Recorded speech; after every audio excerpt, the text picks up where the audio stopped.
Hello, welcome back to രുചി express.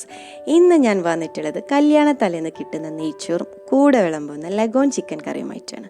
പ്രത്യേകിച്ച് മലപ്പുറം സൈഡിൽ ഒഴിച്ചുകൂടാനാവാത്തൊരു ഡിഷ് തന്നെയാണ് കേട്ടോ ഇത്. ഈ ഒരു ഐറ്റം കഴിച്ചവർക്കറിയാം ഇതിൻ്റെ ഒരു ടേസ്റ്റ്. അത് വേറൊരു ലെവൽ തന്നെയാണ് കേട്ടോ.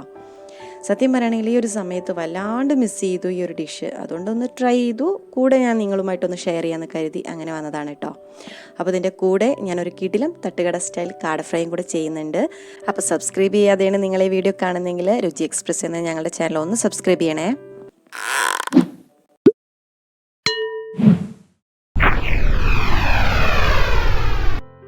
അപ്പോൾ ആദ്യം തയ്യാറാക്കിയെടുക്കുന്നത് നമ്മൾ കോഴിക്കറിയാണ് കേട്ടോ.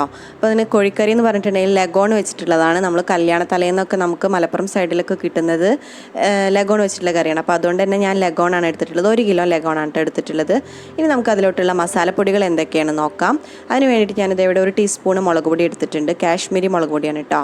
അതുപോലെ തന്നെ ഒരു 1/2 ടീസ്പൂൺ മഞ്ഞൾപ്പൊടി എടുത്തിട്ടുണ്ട്. പിന്നെ ഒരു 2 ടേബിൾ സ്പൂണോളം മല്ലിപ്പൊടി എടുത്തിട്ടുണ്ട്. 1/4 ടീസ്പൂൺ ഉലുവ, അതുപോലെ തന്നെ ആവശ്യത്തിന് ഉപ്പ്, പിന്നെ 1 ടീസ്പൂണ് കുരുമുളക് പൊടി, അതുപോലെ തന്നെ ഒരു 1/2 ടീസ്പൂണ് ഗരം മസാല പൊടിച്ചത്, അതുപോലെ തന്നെ ഒരു 1/2 ടീസ്പൂൺ പെരുംജീരകം പൊടിച്ചത്. അപ്പോൾ നമ്മൾ മസാലപ്പൊടികളൊക്കെ പരിചയപ്പെട്ടല്ലോ. ഇനി നമുക്ക് ബാക്കിയുള്ള ഇൻഗ്രീഡിയൻസ് എന്തൊക്കെയാണെന്ന് നോക്കാം. അതിന് വേണ്ടിയിട്ട് ഞാനിത് ഇവിടെ വലിയ 2 സവാള എടുത്തിട്ടുണ്ട്. അതുപോലെ തന്നെ 2 ചെറിയ തക്കാളി എടുത്തിട്ടുണ്ട്. പിന്നെ ഒരു 4 പച്ചമുളക്, പിന്നെ ആവശ്യത്തിന് കറിവേപ്പില, അതുപോലെ തന്നെ 1 ടേബിൾ സ്പൂൺ വെളുത്തുള്ളി ഇഞ്ചി പേസ്റ്റ്. പിന്നെ നമുക്ക് വേണ്ടത് ഉരുളക്കിഴങ്ങാണ്. അപ്പോൾ ഞാനിതേ ഒരു ചെറിയൊരു ഉരുളക്കിഴങ്ങ് കൂടെ എടുത്തിട്ടുണ്ട് കേട്ടോ. അപ്പോൾ നമുക്കിനി കറി ഉണ്ടാക്കാൻ നോക്കിയാലോ. അപ്പോൾ അതിന് വേണ്ടിയിട്ട് ഞാനിതേ ഒരു കുക്കർ അടുപ്പത്ത് വെച്ചിട്ടുണ്ട്. അപ്പോൾ നമ്മൾ കുക്കറിലാണ് കേട്ടോ തയ്യാറാക്കി എടുക്കുന്നത്. കാരണം എന്താ വെച്ചാൽ ലഗോണ് കുറച്ച് വേവ് കൂടുതലാണല്ലോ. അപ്പോൾ അതേ അതിലോട്ട് ഞാൻ കുറച്ച് വെളിച്ചെണ്ണ ഒഴിച്ചെടുത്തിട്ടുണ്ട്. വെളിച്ചെണ്ണയൊക്കെ നന്നായി ചൂടായി വന്നതിന് ശേഷം ഞാനിത് 1/4 ടീസ്പൂൺ ഉലുവ ആഡ് ചെയ്ത് കൊടുക്കുന്നുണ്ട്. അപ്പോൾ ഉലുവ ഒക്കെ പൊട്ടി വരുന്നുണ്ട്. ഇനി നമുക്കിതിലോട്ട് സവാള ആഡ് ചെയ്ത് കൊടുക്കാം. അപ്പോൾ സവാളയുടെ കൂടെ തന്നെ ഇതേ പച്ചമുളക് കൂടെ ആഡ് ചെയ്യുന്നുണ്ട്. ഇനി നമുക്ക് നന്നായിട്ടൊന്ന് വഴറ്റി കൊടുക്കണം. അപ്പോൾ പെട്ടെന്ന് തന്നെ നമുക്ക് വഴണ്ടി കിട്ടാൻ വേണ്ടിയിട്ട് ഇതിലോട്ട് ആവശ്യത്തിനുള്ള ഉപ്പും കൂടെ ആഡ് ചെയ്ത് കൊടുക്കാം. നന്നായിട്ടൊന്ന് വഴറ്റിയെടുത്തതിന് ശേഷം നമുക്ക് വെളുത്തുള്ളി ഇഞ്ചി പേസ്റ്റാണ് ആഡ് ചെയ്ത് കൊടുക്കുന്നത്. അപ്പോൾ ഞാൻ 1 ടേബിൾ സ്പൂൺ വെളുത്തുള്ളി ഇഞ്ചി പേസ്റ്റ് ആഡ് ചെയ്തിട്ട് നന്നായിട്ട് അതിൻ്റെ പച്ചമണം മാറുന്നത് വരെ നമ്മൾ വഴറ്റി കൊടുക്കുക. ഇനി നമുക്ക് അടുത്തായിട്ട് തക്കാളിയാണ് ആഡ് ചെയ്ത് കൊടുക്കേണ്ടത്. അപ്പോൾ തക്കാളിയും കൂടെ ഇട്ടിട്ട് അത് വേവുന്ന വരെ നന്നായിട്ടൊന്ന് വഴറ്റി കൊടുക്കാം നമുക്ക്. പിന്നെ വല്ലാതെ നമ്മൾ വഴറ്റി കൊടുക്കണമെന്നൊന്നുമില്ല. കാരണം ലഗോൺ ചിക്കൻ ആയതുകൊണ്ട് തന്നെ കുറച്ച് വേവുള്ളതാണല്ലോ. അപ്പോൾ അതിൽ കിടന്നിട്ട് തന്നെ നമ്മുടെ ഉള്ളിയും തക്കാളിയൊക്കെ നന്നായിട്ട് തന്നെ റെഡിയായി വന്നോളും. ഇനി വേപ്പിലയും കൂടെ ആഡ് ചെയ്തതിന് ശേഷം നമുക്ക് നന്നായിട്ടൊന്ന് മിക്സ് ചെയ്ത് കൊടുക്കാം. അത് കഴിഞ്ഞ് നമുക്കിനി മസാലപ്പൊടികളാണ് ആഡ് ചെയ്ത് കൊടുക്കേണ്ടത്. അപ്പോൾ അതിന് വേണ്ടിയിട്ട് ഒന്ന് ലോ ഫ്ലെയിമിലോട്ട് ഇട്ട് കൊടുക്കുക. അല്ലാന്നുണ്ടെങ്കിൽ നമ്മുടെ മസാലപ്പൊടിയൊക്കെ അടി പിടിക്കാനും കരിഞ്ഞു പോകാനൊക്കെ സാധ്യത കൂടുതലാണ് കേട്ടോ. അപ്പോൾ അത് നമ്മൾ മാറ്റി വെച്ചിട്ടുള്ള മല്ലിപ്പൊടി, മഞ്ഞൾപ്പൊടി, മുളക് പൊടി ഒന്ന് ആഡ് ചെയ്തിട്ട് ഒന്ന് മിക്സ് ചെയ്ത് കൊടുക്കുന്നുണ്ട് ഒപ്പം തന്നെ. അല്ലാന്നുണ്ടെങ്കിൽ കരിഞ്ഞു പോകും, അതുകൊണ്ടാണ് കേട്ടോ. ഇതിലേക്ക് പെരുംജീരകം പൊടിച്ചത്, അതുപോലെ തന്നെ കുരുമുളക് പൊടിയും കൂടെ ആഡ് ചെയ്ത് കൊടുത്തിട്ട് ഒന്ന് ഇളക്കി കൊടുക്കുന്നുണ്ട്. ഞാൻ പറഞ്ഞില്ല, അപ്പോൾ ഒന്ന് ഇളക്കി കൊടുക്കുകയാണെങ്കിൽ നമുക്ക് അത്രയും നല്ലതാണ് കേട്ടോ. പിന്നെ ഇതേ 1/2 ടീസ്പൂണ് ഗരം മസാല കൂടെ ആഡ് ചെയ്തിട്ട് നമ്മളിതിൻ്റെ ഈ മസാലപ്പൊടികളുടെ ഒക്കെ പച്ചമണം മാറുന്നത് വരെ ഒന്ന് നന്നായിട്ട് വഴറ്റി കൊടുക്കുക. ഇപ്പോൾ മസാലപ്പൊടികളുടെ സ്മെല്ലൊക്കെ മാറിയിട്ട് റെഡി ആയിട്ടുണ്ട്. ഇനി ഇതിലോട്ട് ചിക്കൻ ആഡ് ചെയ്ത് കൊടുക്കാം. ചിക്കൻ ആഡ് ചെയ്തതിന് ശേഷം നന്നായിട്ട് തന്നെ മിക്സ് ചെയ്ത് കൊടുക്കണം. ചിക്കൻ്റെ എല്ലാ സൈഡിലോട്ടും മസാല എത്തുന്ന രീതിയിൽ തന്നെ നമുക്ക് മിക്സ് ചെയ്ത് കൊടുക്കാം. ഇനി ഇതിലോട്ട് വെള്ളമാണ് ആഡ് ചെയ്ത് കൊടുക്കേണ്ടത്. പിന്നെ നമ്മുടെ ചിക്കൻ വെന്ത് വരുന്ന സമയത്ത് വെള്ളം വരും. എന്നാലും നമുക്ക് കുറച്ച് തിക്ക് ആയിട്ടുള്ള ഗ്രേവി, അതുപോലെ തന്നെ കുറച്ച് കൂടുതൽ ഗ്രേവിയും കൂടെ ആവശ്യമുണ്ടല്ലോ. അതുകൊണ്ട് വെള്ളം എന്തായാലും ആഡ് ചെയ്ത് കൊടുക്കണം. അല്ല നമുക്ക് ഗ്രേവി വല്ലാതെ ആവശ്യമില്ല എന്നുണ്ടെങ്കിൽ നമുക്ക് വെള്ളം ആഡ് ചെയ്ത് കൊടുക്കേണ്ട ആവശ്യമില്ല. കാരണം ഞാൻ പറഞ്ഞു, അതൊന്ന് വെള്ളം ഇറങ്ങി വരും. അപ്പോൾ ഇതുപോലെ ചിക്കൻ ഒന്ന് മൂടി നിൽക്കുന്ന രീതിയിലുള്ള വെള്ളം അത്രയാണ് ആവശ്യമുള്ളത്. അത് കഴിഞ്ഞാൽ നമുക്ക് ഇതിൻ്റെ കൂടെ കിട്ടുന്ന മുട്ടയൊക്കെ ഇല്ലേ, അതുപോലെ തന്നെ ഉരുളക്കിഴങ്ങും ഇതേ സമയത്താണ് കേട്ടോ ആഡ് ചെയ്യുന്നത്. കാരണം എന്താ വെച്ചാൽ നമ്മൾ നേരത്തെ ഈ മുട്ട ആഡ് ചെയ്ത് കൊടുത്തിട്ടുണ്ടെങ്കിൽ അത് ഉടഞ്ഞു പോകാൻ സാധ്യത കൂടുതലാണ്. ഈ ഒരു സമയത്ത് ആഡ് ചെയ്തിട്ട് നമുക്ക് കുക്കർ അടച്ച് വയ്ക്കാം. ഇനി ഫ്ലെയിം ഒന്ന് കൂട്ടി വെച്ചിട്ട് 1 വിസിൽ വരുന്നത് വരെ നമ്മൾ വെയിറ്റ് ചെയ്യുക. 1 വിസിൽ വന്നതിന് ശേഷം നമ്മൾ നമ്മുടെ ഫ്ലെയിം ഒന്ന് ലോ ഫ്ലെയിമിലോട്ട് ഇട്ട് കൊടുത്തതിന് ശേഷം ഒരു അരമണിക്കൂർ വേവിച്ചെടുക്കുകയാണ് വേണ്ടത്. അപ്പോൾ ഒരു അരമണിക്കൂർ കഴിഞ്ഞിട്ടുണ്ടെങ്കിൽ നമ്മുടെ ചിക്കൻ അടിപൊളിയായിട്ട് വെന്ത് കിട്ടിയിട്ടുണ്ടാവും. ഇനി ഫ്ലെയിം ഓഫ് ചെയ്തതിന് ശേഷം ഒരു 15 മിനിറ്റ് വരെ റെസ്റ്റ് ചെയ്യാൻ വെക്കുക. അപ്പോൾ ആവിയൊക്കെ പോയതിനു ശേഷം നമുക്ക് തുറന്ന് നോക്കാം. അപ്പോൾ ഇതേ നമ്മളെ ചിക്കൻ കറി ഇവിടെ റെഡി ആയിട്ട് കിട്ടിയിട്ടുണ്ട്.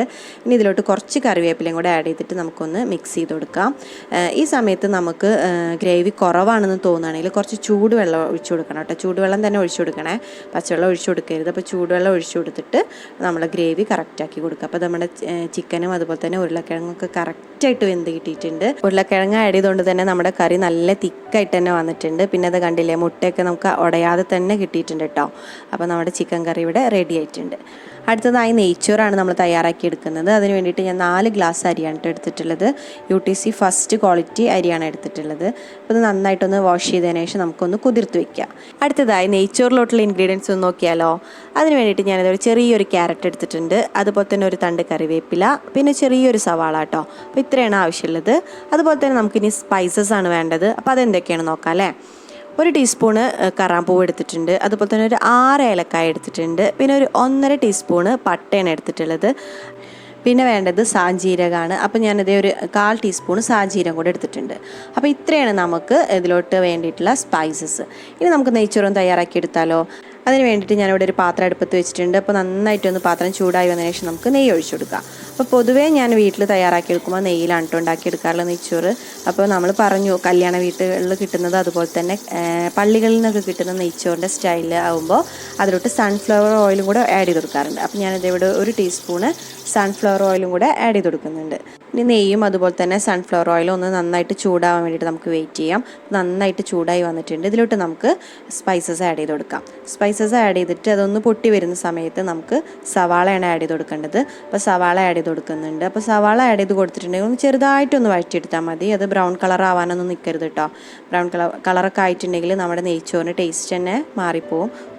ഒന്ന് വഴണ്ടതിന് ശേഷം നമുക്ക് ക്യാരറ്റ് ഒന്ന് ആഡ് ചെയ്ത് കൊടുക്കാം. ക്യാരറ്റ് അതുപോലെ തന്നെയാണ്, കുറച്ച് നേരം ഒന്ന് വഴറ്റി കൊടുത്താൽ മതി.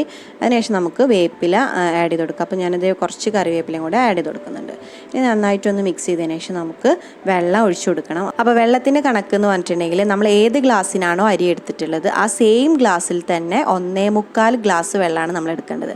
അപ്പോൾ ഈ ഒരു കണക്കിന് നമ്മൾ വെള്ളം എടുക്കുകയാണെങ്കിൽ നമ്മുടെ നെയ്ച്ചോറ് പെർഫെക്റ്റ് ആയിട്ട് തന്നെ വെന്ത് കിട്ടും. അപ്പോൾ അത് പ്രത്യേകം ശ്രദ്ധിക്കണം കേട്ടോ.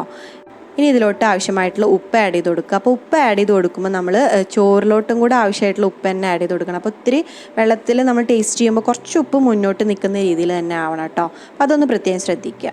അപ്പോൾ ഇത് നന്നായിട്ടൊന്ന് മിക്സ് ചെയ്തതിന് ശേഷം നമുക്ക് ഇതൊന്ന് ചൂടാവാൻ വേണ്ടിയിട്ട് വെയിറ്റ് ചെയ്യാം. അപ്പോൾ അതിന് വേണ്ടിയിട്ട് ഞാനൊന്ന് അടച്ച് വെക്കുന്നുണ്ട്. അടച്ച് വെച്ചിട്ട് അതൊന്ന് ചൂടാവട്ടെ. അപ്പോൾ അത് കുറച്ച് സമയപ്പോഴേക്കും നമ്മുടെ വെള്ളം നന്നായിട്ട് ചൂടായി തിളച്ച് വന്നിട്ടുണ്ട്. ഇനി നമുക്കിതിലോട്ട് അരിയാണ് ആഡ് ചെയ്ത് കൊടുക്കേണ്ടത്. അപ്പോൾ ഈ അരി എന്ന് പറഞ്ഞിട്ടുണ്ടെങ്കിൽ ഞാനിത് ഒരു മണിക്കൂറോളം കുതിർത്ത് വെച്ചിട്ടുണ്ട്. മിനിമം ഒരു അരമണിക്കൂറെങ്കിലും കുതിർത്ത് വെക്കണം. മാക്സിമം 1 മണിക്കൂർ അത്ര മതിയിട്ട്, അതിൽ കൂടുതലാവരുത്. അപ്പോൾ നന്നായിട്ട് വെള്ളം വാർത്തതിന് ശേഷം ഞാനിത് ഈ അരി ഇതിലോട്ട് ആഡ് ചെയ്ത് കൊടുക്കുന്നുണ്ട്. ഇത് ചെറുതായിട്ടൊന്ന് മിക്സ് ചെയ്ത് കൊടുക്കുക. അപ്പോൾ മിക്സ് ചെയ്ത് കൊടുക്കുമ്പോൾ പ്രത്യേകം ശ്രദ്ധിക്കണം, നമ്മൾ അരി പൊട്ടിപ്പോവും. അപ്പോൾ അത് നോക്കിയിട്ട് വേണം നമ്മളൊന്ന് മിക്സ് ചെയ്ത് കൊടുക്കാൻ. അപ്പോൾ ഈ സമയത്തൊക്കെ നമ്മുടെ ഫ്ലെയിം കൂട്ടിയിട്ടാണ് കേട്ടോ ഇരിക്കുന്നത്. ഇനി ഒന്ന് വെയിറ്റ് ചെയ്തിട്ടുണ്ടെങ്കിൽ നമ്മുടെ അരി കണ്ടോ ഇതുപോലെ ഒന്ന് ചെറുതായിട്ട് ഇങ്ങനെ പൊന്തി വരുന്നതായിട്ട് കാണാം. ഈ സമയത്താണ് നമ്മളിനി അടച്ച് വെച്ചിട്ട് വേവിക്കുന്നത്. അപ്പോൾ അടച്ച് വെക്കുന്നതിന് മുന്നേ നമ്മൾ ഫ്ലെയിം ഒന്ന് കുറച്ച് വെക്കുക. ഈ ഒരു സമയമാകുമ്പോൾ നമ്മൾ ഫ്ലെയിം കുറച്ച് വെച്ചിട്ട് ലോ ഫ്ലെയിമിൽ ഇട്ട് കൊടുത്തതിന് ശേഷം ഒന്ന് അടച്ച് വെക്കുക. ഒരു 10 മിനിറ്റ് കഴിഞ്ഞ് തുറന്നു നോക്കിയാൽ നമ്മളിത് നെയ്ച്ചോറ് ഏകദേശം ഒരു 1/4 ഭാഗം വെന്ത് കഴിഞ്ഞിട്ടുണ്ടാവും. പിന്നെ വെള്ളം ഫുള്ളായിട്ട് വറ്റിയിട്ടില്ല കേട്ടോ, കാണുന്നില്ല, നിങ്ങൾ കുറച്ച് വെള്ളമൊക്കെ ഇതിൽ കാണുന്നുണ്ടാവും. അപ്പോൾ ആ വെള്ളം കൂടെ വറ്റിച്ചെടുത്താലേ നമ്മുടെ ചോറ് പെർഫെക്റ്റായിട്ട് വെന്ത് കിട്ടുള്ളൂ. അപ്പോൾ അതിന് വേണ്ടിയിട്ട് നമുക്ക് വെയിറ്റ് ചെയ്യാം. ഇപ്പോൾ ഒരു 4-5 മിനിറ്റും കൂടെ കഴിഞ്ഞപ്പോൾ നമ്മുടെ നെയ്ച്ചോറ് ഇപ്പോൾ കറക്റ്റായിട്ട് വെന്ത് കിട്ടിയിട്ടുണ്ട്.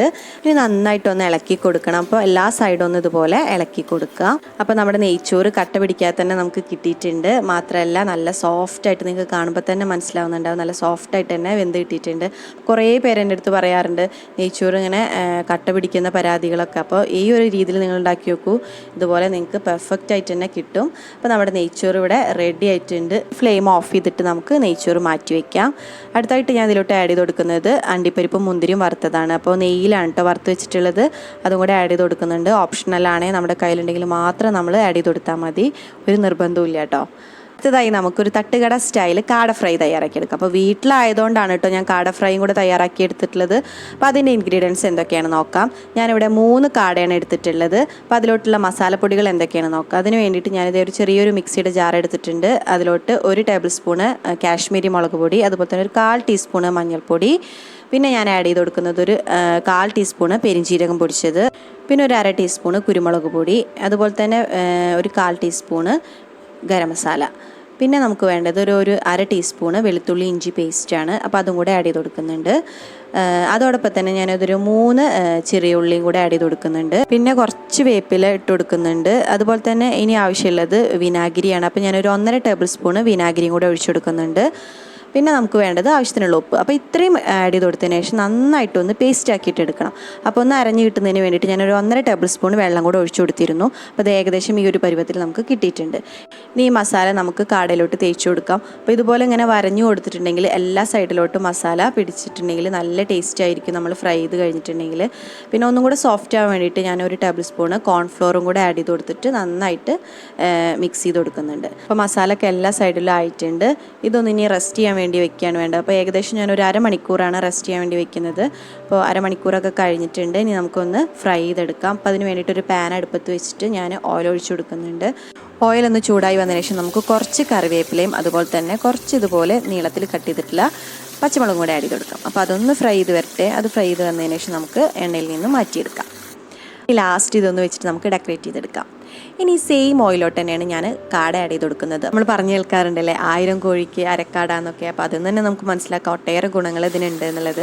അപ്പോൾ ചില സമയങ്ങളിലൊക്കെ നമുക്ക് ചിക്കൻ ഫ്രൈ ഒന്ന് മാറ്റി പിടിച്ചിട്ട് ഇതുപോലെ ഒന്ന് കാട ഫ്രൈ ഒക്കെ ഒന്ന് ട്രൈ ചെയ്ത് നോക്കാം അല്ലേ. അപ്പം ഇനി ഇതൊന്ന് സോഫ്റ്റായി കിട്ടാൻ വേണ്ടിയിട്ട് ഞാൻ ഒന്ന് അടച്ച് വെക്കുന്നുണ്ട്. അടച്ച് വെച്ചിട്ടാണ് കേട്ടോ വേവിച്ചെടുക്കുന്നത്. അപ്പോൾ ഇത് ഏകദേശം ഒരു സൈഡ് ആയിട്ടുണ്ട്. ആയതിനു ശേഷം ഒന്ന് മറിച്ചിട്ട് കൊടുക്കുന്നുണ്ട്. അതുപോലെ തന്നെ മറു സൈഡും കൂടെ ആവാൻ വേണ്ടിയിട്ട് നമുക്ക് വെയിറ്റ് ചെയ്യാം.